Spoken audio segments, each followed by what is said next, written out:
Hello Python Tigers, hope you all are doing good. Today I'm gonna share a book with you guys which is a smarter way to learn Python.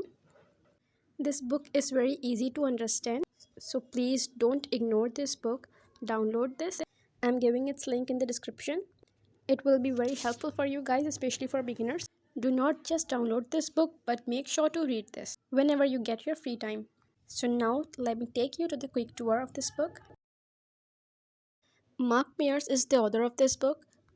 All of the topics of the book are the part of our course outline, and we will try to cover the whole book as soon as possible.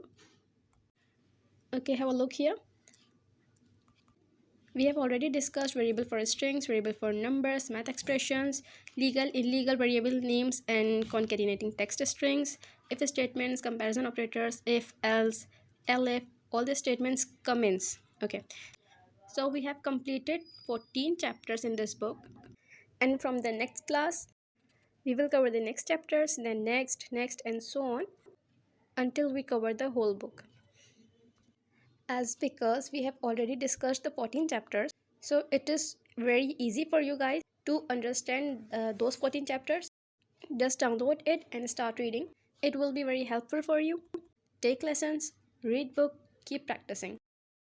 These together will make you a tiger in Python. So keep learning, keep programming. Have a good day. Goodbye.